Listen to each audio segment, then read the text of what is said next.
अस्सलाम वालेकुम नाज़रीन, आज आपके लिए लेकर आए हैं टोयोटा प्राडो TZ मॉडल का रिव्यू।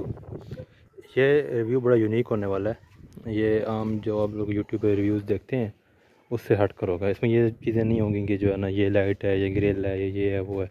वो चीज़ें आप लोग को नज़र आ रही हैं। वो चीज़ इसमें इसके बारे में आपको बताई जाएगी जो चीज़ें आप लोगों को आम लोग नहीं बताते।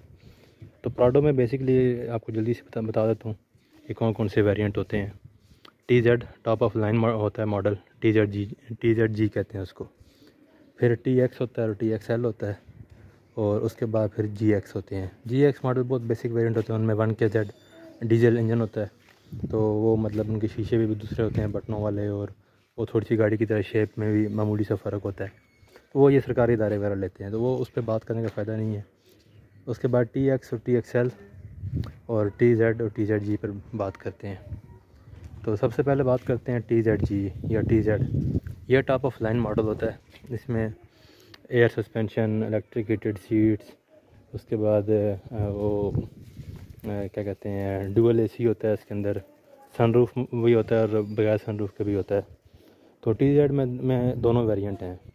एक पेट्रोल वेरिएंट होता है जिसमें 3400 cc इंजन होता है, और एक डीजल वेरिएंट होता है जिसमें 1KD D4D टेक्नोलॉजी का 3000 cc इंजन होता है। और जो TX या TXL होते हैं वो उसमें TXL में डीजल भी होता है और उसका इंटीरियर बेज होता है, और जो TX होती है उसमें सिर्फ पेट्रोल होता है 2.7 लीटर। तो अब ये आपको बता दिया डिफरेंस वगैरह। अब आपको बताते हैं कि इन गाड़ियों के रेट वगैरह क्या हैं और इनका क्या डिफरेंसेस हैं, और कौन सी गाड़ी लेनी चाहिए, फ्यूल माइलेज क्या है, और क्या क्या इनके मसाइल क्या हैं, प्रॉब्लम्स क्या हैं। तो सबसे पहली चीज़ कि अगर आप ले रहे हैं पेट्रोल गाड़ी, तो उसमें आपके पास दो ऑप्शन होते हैं। TX यानी 2.7 लीटर और यानी 27 cc इंजन होता है उसका, और फिर TZ यानी 3400 cc इंजन होता है। तो बात करते हैं कि ये इन दोनों में क्या फ़र्क है। इसमें ये जो 3400 cc होती है TZ, इसमें 5VZ टेक्नोलॉजी का इंजन होता है, जो 2002 में टोयोटा ने लॉन्च किया था और ये 2009 तक चला था। उसके बाद फिर ये टोयोटा ने ख़त्म कर दिया था, और ये इंजन ये 1995 से चला आ रहा है और ये ख़त्म हुआ है 2009 में। तो ये तो 34 cc होता है 5VZ टेक्नोलॉजी, और ये बहुत अच्छा इंजन है। इसका बहुत अच्छा रिव्यू है। अल्ट्रेशन यानी जितने लोग गाड़ियों के इंजन अल्टर करते हैं, मतलब कोई पजारो है या कोई और गाड़ी है, उसका वो डीजल इंजन निकाल के रखते हैं पेट्रोल का हाईएस वगैरह में, तो वो यही इंजन इस्तेमाल करते हैं कि ये इंजन बहुत पायदार है। सिर्फ इसका एक मसला है, वो ये है कि ये पेट्रोल की माइलेज बहुत कम देता है। बहुत अच्छी सेटिंग में हो और साफ़ इंजन हो, गाड़ी वेल मेंटेन्ड हो, तो ये 8 किलोमीटर की एवरेज देता है। अदरवाइज़ ये 6-7 की यानी पर लीटर 6-7 किलोमीटर की एवरेज देता है। जो 2.7 लीटर है उसमें अब एक इशू है, वो ये है कि 2003 तक जो गाड़ियाँ हैं ना प्राडो, उनमें है RZ टेक्नोलॉजी का इंजन है। वो इंजन ठीक नहीं है, ठीक है, वो जल्दी वीक हो जाता है, और वो पेट्रोल भी मतलब उसकी माइलेज भी इतनी अच्छी नहीं है। जो है ना 2TR इंजन जो 2004 में आया है इसी प्राडो में, वो जो प्राडो अब 2025 में भी आएगी ना, 24 में जो आ रही है, उसमें भी वही इंजन है, यानी वो नई टेक्नोलॉजी का इंजन है। वो गाड़ी तकरीबन 10 किलोमीटर की एवरेज देती है 2.7 लीटर वाली। तो उसमें वैसे ये होता है कि उस गाड़ी की पिक इतनी अच्छी नहीं होती। मैंने दोनों चला के चेक किए हैं, ठीक है। तो वो फिर लोग क्या करते हैं कि उसके अंदर ना एक वो चिप लगती है, UHCP टाइप उसका इस तरह से नाम होता है, तो उससे ना उस गाड़ी की परफॉर्मेंस बढ़ जाती है। तो वो थोड़ी सी अंडर पावर होती है, लेकिन ये है कि ठीक है, यानी इतना फील नहीं कराती बंदे को। तो वो 10 किलोमीटर की एवरेज देती है। तो जो डीजल गाड़ी है इसमें TZ में 1KD इंजन के साथ, वो गाड़ी 9-10 किलोमीटर की एवरेज देती है। सिर्फ इशू ये होता है कि 1KD जो इंजन है वो डीजल है, उसकी मेंटेनेंस महंगी है, इंजन की कॉस्ट ज़्यादा है, यानी वो इंजन तकरीबन 10 लाख रुपए का इंजन है। और उसके मुकाबले में जो 5VZ है ये 4.5 लाख का या 5 लाख तक मिल जाता है। तो ये चीज़ है कि डीजल की कॉस्ट ज़्यादा है और उसका फिर मेंटेनेंस कॉस्ट ज़्यादा है। फिर उसमें से जो सबसे बड़ा मसला है वो ये है, जो प्राडो में जो डीजल गाड़ी है, कि इसके जो इंजेक्टर्स होते हैं ना बड़े महंगे हैं। तकरीबन आप ये कह लें कि ब्रांड न्यू 3.5 लाख के हैं और यूज़ में 2 लाख रुपए के हैं, काबली जिसे हम कहते हैं। तो वो डीजल कहीं से डल जाए माड़ा, या ना भी डीजल डले माड़ा, 1.5-2 साल के बाद इंजेक्टर फारे हो जाते हैं, आपको इंजेक्टर दोबारा नए डालने पड़ते हैं, और फिर वो इंजन की कड़क और शोर और वो फिर मसले मसाइल। और वैसे भी डीजल की मेंटेनेंस महंगी होती है, पेट्रोल की मेंटेनेंस सस्ती होती है।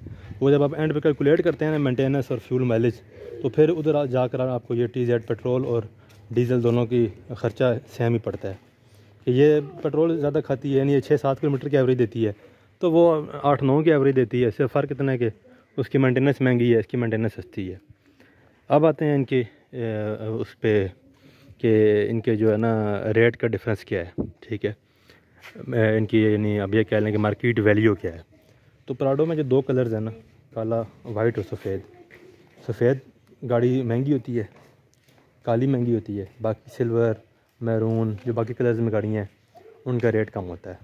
फिर नंबर का आ जाता है, ठीक है, सिंध नंबर गाड़ी का रेट कम होता है, इस्लामाबाद नंबर गाड़ी का रेट ज़्यादा होता है, पंजाब नंबर गाड़ी है वो दरमियान में होती है। तो अब इसमें हम बात करते हैं मॉडल की। तो ये मॉडल जो TZ है ये 2002 में लॉन्च हुआ था, ठीक है। तो 2002 से लेकर 2005 तक जो गाड़ी है उसके रेट में मामूली फ़र्क है, क्योंकि टॉप ऑफ लाइन मॉडल होती है इसमें, और जो आम प्राडो होती है TX TXL में उसके रेट में तकरीबन 6 से 7 लाख रुपए का फ़र्क होता है। मतलब आप ये कह लें कि 2004 की जो 2TR वाली है 27 cc पेट्रोल गाड़ी वो लेनी चाहिए, ठीक है, उससे पीछे गाड़ी नहीं लेनी चाहिए। तो वो गाड़ी आपको वाइट कलर में साफ़ गाड़ी 65 से कम नहीं मिलती जिसमें काम शाम ना हो, ठीक है। काम शाम है तो वो उस काम के आप पैसे माइनस कर लें, मतलब अगर फालतू टायर डलने वाले हैं, सस्पेंशन होने वाली है, तो आप वो 4-5 लाख रुपये माइनस कर लें तो वो आपका उतने में मिल जाएगी आपको। और 5 मॉडल से जो ऊपर गाड़ियाँ हैं ना उनका फिर रेट ज़्यादा है, वो फिर आपकी 80+ में चली जाती हैं, ठीक है।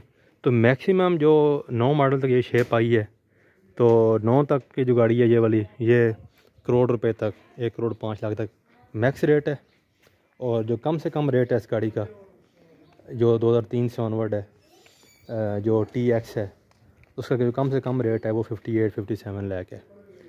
तो जो TZ है ये थोड़ी सी महंगी होती है, तो ये तकरीबन आपको मिलेगी गाड़ी TZ गाड़ी, यानी चाहे किसी भी मॉडल में है, तो जिस गाड़ी में काम शाम होगा वो आपको 65 से शुरू होगी और फिर आगे अपने कंडीशन की बेस पे चलती जाएगी। क्योंकि ये मैंने सारी रिसर्च की है, जब गाड़ी ले रहा था तो सारी मार्केट घूमा, हर तरह की गाड़ियाँ चेक की हैं, तो ये इसका सिनेरियो है इनकी वैल्यू का। उसके बाद आते हैं इनके मसाइल कि इनके अंदर मसले क्या क्या हैं। जो गाड़ी है ना डीज़ल वाली, उसका सिर्फ इशू ये है, जो TZ मॉडल है और डीज़ल है और उसमें सनरूफ़ है, तो उसकी सनरूफ़ की मेंटेनेंस वाला एक रोल है कि हमारे पाकिस्तान में यहाँ पे डस्ट वगैरह मस्ट ये चीज़ें होती हैं, तो वो आपका जो है ना सनरूफ़ होता है ख़राब, आपको हर मतलब 2-4 महीने के बाद आपको उसकी सर्विस करनी पड़ती है, अदरवाइज़ पानी अंदर आता है और आपकी जो छत है उसके अंदर जंग लग जाता है, वो गाड़ी की बॉडी ख़राब हो जाती है। दूसरा मसला आता है डीज़ल इंजन के अंदर इंजेक्टर्स का, कि इंजेक्टर उसके जो है ना कहीं पे डीज़ल डल गया माड़ा, कहीं पे गाड़ी का डीज़ल ख़त्म हो गया, एयरलॉक लग गई, तो वो आपके ना इंजेक्टर फिर जो है कमज़ोर रहते हैं, वो गाड़ी के अंदर कड़क आती है, गाड़ी धुआं मारती है, तो वो मतलब फिर उसके टर्बो वगैरह वो चीज़ें उसकी महंगी हैं, तो मेंटेनेंस उसकी महंगी है यानी। और फिर सस्पेंशन उस हिसाब से जो TZ मॉडल में जो TZ गाड़ी है इसकी सस्पेंशन होती है एयर सस्पेंशन, यानी ये गाड़ी ऊंची नीची ड्रॉप और इसको हाई करते हैं। और बाकी इसमें फ़ीचर्स होते हैं, ये डाउन हिल कंट्रोल हो गया और ये एयर सस्पेंशन हो गई और ये सारी चीज़ें इसमें होती हैं। तो इसकी सस्पेंशन महंगी है क्योंकि इसके इलेक्ट्रिक शॉक्स होते हैं और बैलून्स होते हैं, वो बैलून्स जो होते हैं वो गाड़ी क्योंकि हवा भरने होती है तो गाड़ी ऊंची होती है, हवा निकलती है तो वो गाड़ी नीचे हो जाती है, तो वो इसकी जो है सस्पेंशन महंगी होती है TZ की ओवरऑल। बाकी इसके यानी बाकी स्पेयर पार्ट वही है, सिर्फ जो है ना सस्पेंशन इसकी फ़र्क है, इंजन इसका फ़र्क है, तो उन चीज़ों में जो है ना इसकी वो आ जाता है डिफरेंस। तो ओवरऑल जो है इसकी बाकी साइज़ बॉडी टायर्स वो चीज़ें सारी एक जैसी हैं, सिर्फ इंजन और सस्पेंशन और ये मतलब 2-3 चीज़ों का है डिफरेंस। तो ये जो पेट्रोल गाड़ी है 34 cc, इसका सिर्फ एक इशू है कि इसकी जो है ना ये सस्पेंशन महंगी है, और जो दूसरी गाड़ी है जो TX या TXL है उनकी सस्पेंशन दूसरी है तो वो सस्ती है। तो उनका सिर्फ इशू है जो 27 cc जो 2TR गाड़ी है उसका सिर्फ ये इशू है कि वो थोड़ी सी अंडर पावर होती है, लेकिन फ्यूल माइलेज अच्छी होती है। शहर में जितना डेली चलानी है उसके लिए वो बेस्ट है। और ये जो TZ है ये ज़रा होती है लग्जरी, इसकी सस्पेंशन महंगी है, ठीक है। और बाकी इसका इंजन अच्छा है, 34 सीसी है, तो ये इतना मतलब मेंटेनेंस का इतना तंग नहीं करती। और बाकी ये है कि जो डीजल गाड़ी है उसका मैंने आपको बता दिया कि उसके इंजेक्टर वगैरह के इशू है। तो ये सारी मतलब रिसर्च करके गाड़ी ये ली है, तो मैंने कहा चलो जो नॉलेज है ये लोगों से शेयर किया जाए ताकि लोगों को फ़ायदा हो और अपनी डिसीजन मेकिंग अच्छी हो। तो हम ये गाड़ी लें क्यों, सवाल ये होता है ना कि ये गाड़ी लें क्यों। तो देखें, इस टाइम 70-80 लाख रुपए में आपको अच्छी कार मिलती है। कार का ये होता है कि जी वो पेट्रोल जी जायज़ खाती है जी, 14-15 किलोमीटर की एवरेज करती है। लेकिन जो हमारे पाकिस्तानी रोड्स हैं और जो ट्रैफिक का हिसाब है और जो एक स्टेटस है वो कार से नहीं है। रोड पे कारें जो नुकसान करती हैं, काम खोलती हैं, तंग करती हैं। तो ये जो बड़ी गाड़ियाँ हैं ना, इनका ये है कि एक तो आपका टैका शशका, दूसरा ये है कि जो है ना ये गाड़ियाँ तंग नहीं करती, काम नहीं खोलती, जहाँ मर्जी इनको ले जाएँ, कोई मसला नहीं है। तो बस ये है कि फ्यूल माइलेज का है कि TZ गाड़ी ये जो 34 सीसी वाली है ये 8 किलोमीटर, जो 2TR वाली गाड़ी है पेट्रोल 27 सीसी जो है वो 10, और जो डीजल 1KD है वो 8 से 9, और यानी 9 से 10 तकरीबन इतनी एवरेज वो करती है। तो ये फ़र्क है। तो बस फ्यूल माइलेज वाला है, बाकी कारों से ये बहुत बेहतर गाड़ी हैं। तो 7 सीटर है, ठीक है, ड्यूअल AC है और सेफ्टी वाली है, और इनकी ABS ब्रेक है, चारों टायरों में इनकी डिस्क ब्रेक होती है। तो ये मतलब इनकी अच्छी चीज़ें हैं कि ये गाड़ियाँ सेफ़ हैं, पायदार हैं और साउंड है। शुक्रिया। वीडियो अच्छी लगे तो लाइक और कमेंट कीजिएगा, सब्सक्राइब कीजिएगा। नंबर दे दूँगा वीडियो में, किसी को कोई किसी किस्म की मालूमात चाहिए, हेल्प चाहिए तो आप किसी भी टाइम कह सकते हैं।